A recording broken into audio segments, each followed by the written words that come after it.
Hi friends, இன்றைக்கி என்ன நம்ம பார்க்க போகிறோம் அப்படின்னா பச்சை மிளகாய் தொக்கு. இதுக்கு தேவையானது பச்சை மிளகாய், கருவேப்பிலை, உப்பு, பூண்டு, வெங்காயம், தாளிக்கிறதுக்கு கடுகு, புளி, இவ்வளோ ஜாமானை வச்சு தான் நம்ம பச்சை மிளகாய் தொக்கு. இந்த தொக்கு வந்து ரசத்துக்கு, சாப்பாட்டுக்கு, சாம்பார் சாதத்துக்கு எல்லாத்துக்குமே தொட்டுக்கலாம். வாங்க பார்க்கலாம். அதை சுத்தம் பண்ணிட்டு வந்துடலாம். இந்த மிளகாய் என்ன பண்ணணும்னா இப்படி முக்கால் வாசி கட் பண்ணிடணும், கால்வாசி அப்படியே இருக்கணும். இது மாதிரி கட் பண்ணணும். இந்த பாருங்க, இது மாதிரி. அப்போ தான் உள்ள புளி, மிளகாய் எல்லாம் போட சரியாகும். ஆஹா, மிளகாத்தூள் சொல்ல மறந்துட்டு, மிளகாத்தூள் சேர்த்துக்கணும். தேவையான அளவுக்கு போடும்போது நம்ம சேர்த்துக்கலாம்.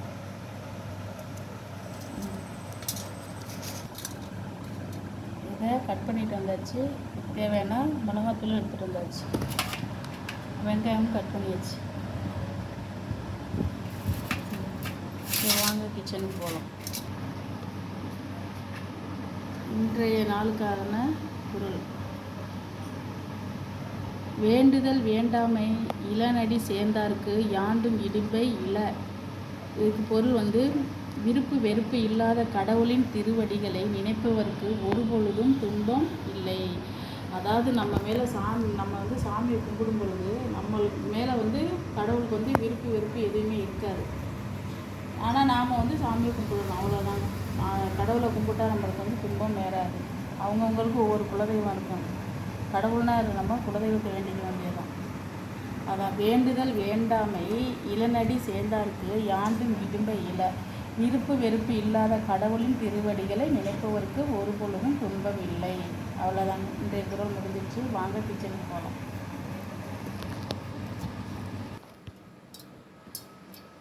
எண்ணெய் ஊற்றிக்கலாம்.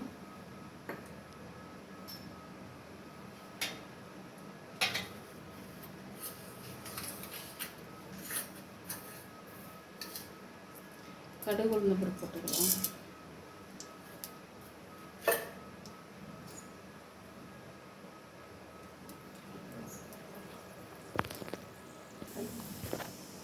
வெங்காயம்,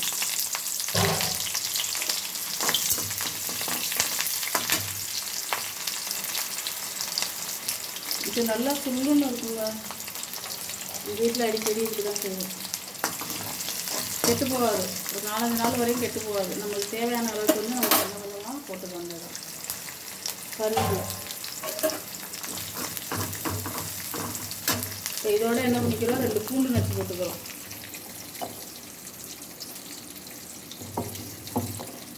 பூண்டு புல்,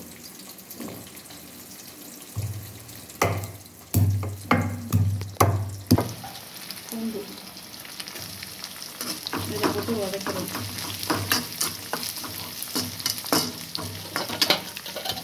அடுத்து பச்சை மிளகாய்,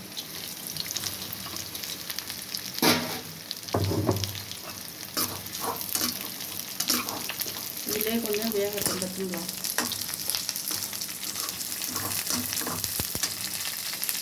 தண்ணி வச்சுருக்கு.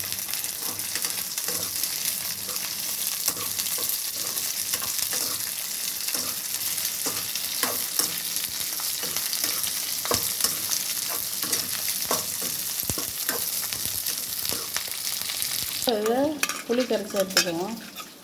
இதுக்கு வந்து புளி நல்லா கொஞ்சம் கொலன்னு ஊற்றணும். அப்போ தான் வந்து அந்த கிரேவி வர்றதுக்கு நல்லாயிருக்கும், தொக்கு வர்றதுக்கு நல்லாயிருக்கும்.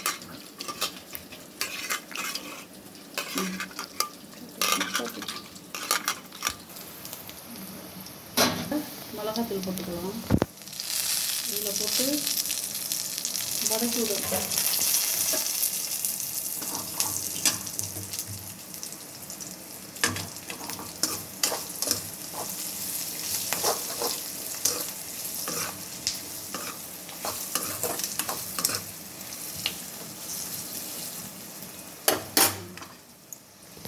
கொஞ்சோண்டு மஞ்சள்,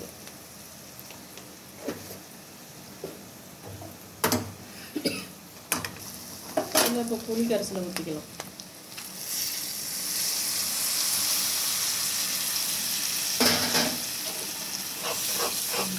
மிளகா முழுகிற அளவுக்கு தண்ணி ஊற்றிக்கணும். இன்னும் கொஞ்சம் தண்ணி ஊற்றிக்கணும்.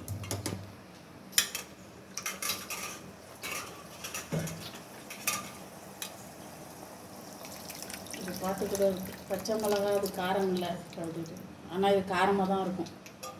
பச்சை மிளகானாவே அது காரமாக ஆகும்.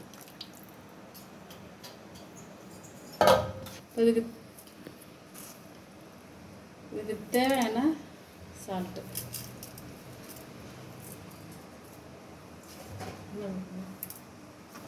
போட்டாச்சா? இது கொதிக்கட்டும்.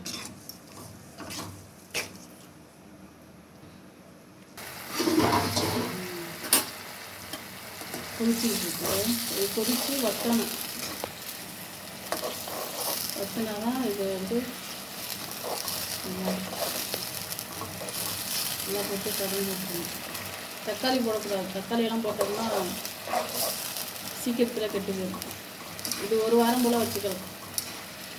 ஃப்ரிட்ஜில் வச்சுருந்தீங்கன்னா ஒரு மாதம் கூட வச்சுக்கோங்க. இது வெளியில் இருந்துச்சுன்னா ஒரு வாரமாக இருக்கும். தக்காளி போட்டோம்னா சீக்கிரம் கெட்டு. இதில் ஒரு மிளகா எடுத்து வச்சு நீங்கள் சாப்பிட வேண்டியது. அவ்வளோதான், ரெடி ஆகிடுச்சு. வாங்க பார்ப்போம். இந்த பதம் கிடைக்கிற வேண்டியது கரெக்டாக. இது மாதிரி இந்த பதம் வரும்போது இறக்கிட வேண்டியதான். அதாவது தொட்டு சாப்பிட்ற மாதிரி. அவ்வளோதான் ஃப்ரெண்ட்ஸ். நல்லா இருக்கா? பச்சை மிளகாய் தொக்கு. இது வந்து சாதத்துக்கு, பழைய சாதத்துக்கு, தயிர் சாதத்துக்கு, மோர் சாதத்துக்கு, சாம்பார், ரசம் எல்லாத்துக்குமே தொட்டுக்கலாம். இது வந்து எங்கள் ஊரில் ஸ்பெஷலுங்க. பிடிச்சிருந்தா லைக் பண்ணுங்கள், ஷேர் பண்ணுங்கள், கமெண்ட் பண்ணுங்கள். வாங்க சாப்பிட்லாம்.